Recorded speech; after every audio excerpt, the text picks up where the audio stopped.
ونحن على ذلك لمن الشاهدين والشاكرين والحمد لله رب العالمين. سبحانك لا علم لنا إلا ما علمتنا إنك أنت العليم الحكيم.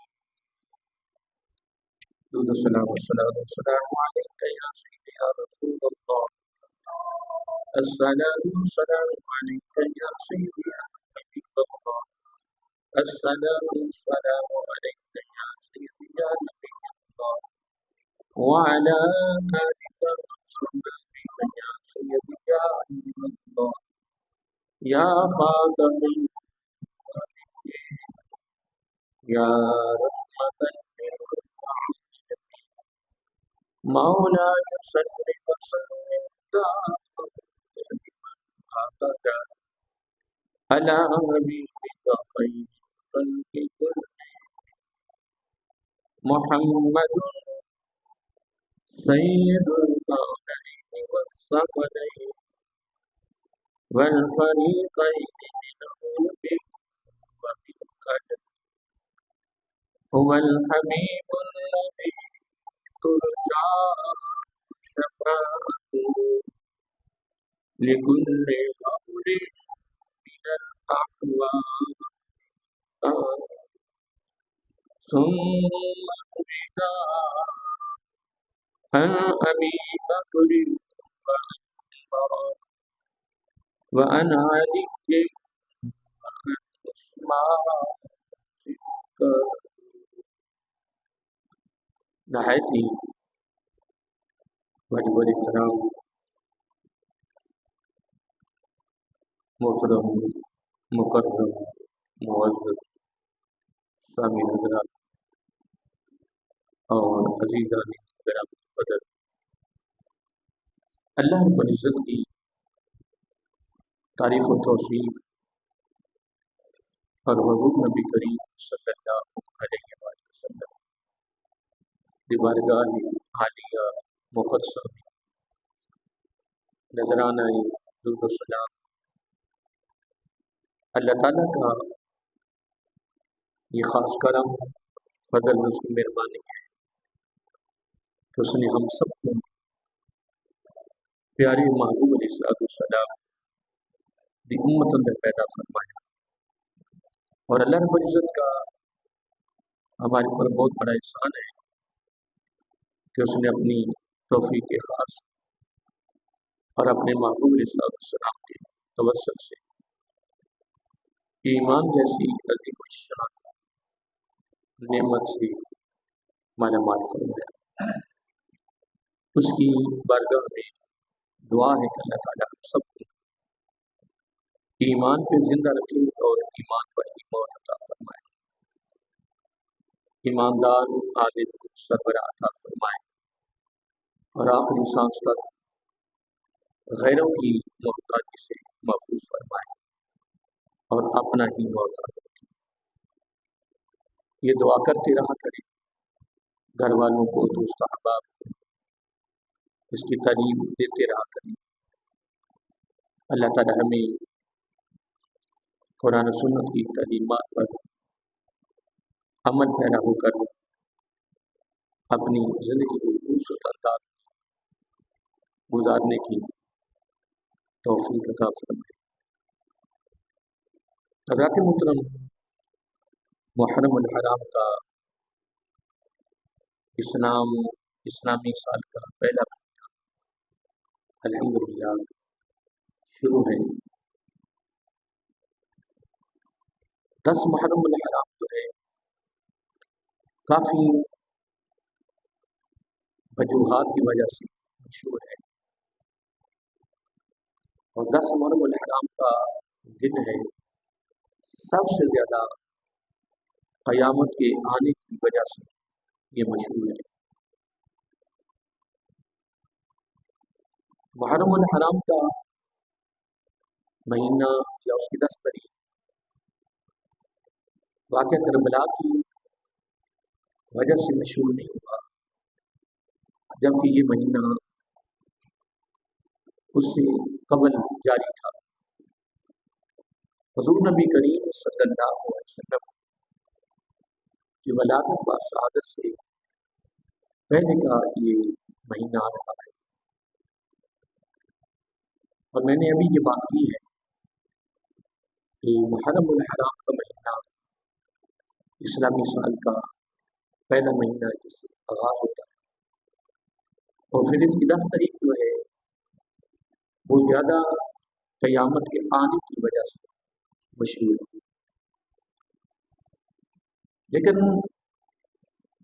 کیونکہ یہ واقعہ کربلا ایک ایسا واقعہ ہوا ہے جس نے تمام واقعات کے اوپر غلبہ ڈالا، یعنی یوں سمجھ لیں کہ بڑی بڑی شہادتیں ہوئی ہیں، لیکن سب سے زیادہ شہادت امام علی مقام رضی اللہ تعالیٰ نے دوام دیا ہے۔ کیا دیا ہے؟ دوام، یعنی سب سے زیادہ یہ واقعہ مشہور ہوا۔ اور میں جہاں تک مطالعہ کیا ہے کہ حضرت امام علی مقام رضی اللہ تعالیٰ عنہ کی جب شہادت ہوئی ہے، اس لمحہ سے لے کر آج تک جتنے لوگوں کی آنکھوں میں آنسو آئے تھے اس واقعے کی مناسبت سے، میرے خیال میں وہ جمع کر لیے جائیں تو نتیجہ ہو سکتی، جو میرا خیال ہے، اور قیامت تک یہ سلسلہ جاری ہے۔ اصل میں بات یہ نہیں ہے، بات یہ کہ یہ ایک ایسی شہادت ہے جس کا ذکر شہادت ہونے سے قبل ہی شروع ہو جاتا ہے۔ ابھی شہادت نہیں ہوئی ہے، یہ واقعہ بھی نہیں ہوا تو زبان نبوت پر اس کا ذکر جاری ہو گیا۔ آقا علیہ السلام کو اس کے بارے میں بتا دیا گیا، آقا علیہ السلام نے اپنے غلاموں تک یہ اطلاع دی۔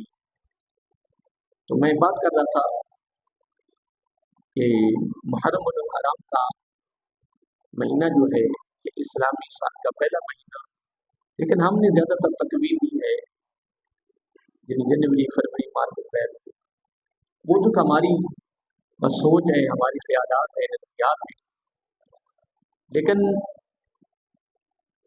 وہ لوگ خوش نصیب ہیں کہ جنہوں نے اپنے پورے ملک کا نظام اسلامی مہینوں کی مناسبت سے کیا ہوا ہے۔ ویسے تو میرے خیال میں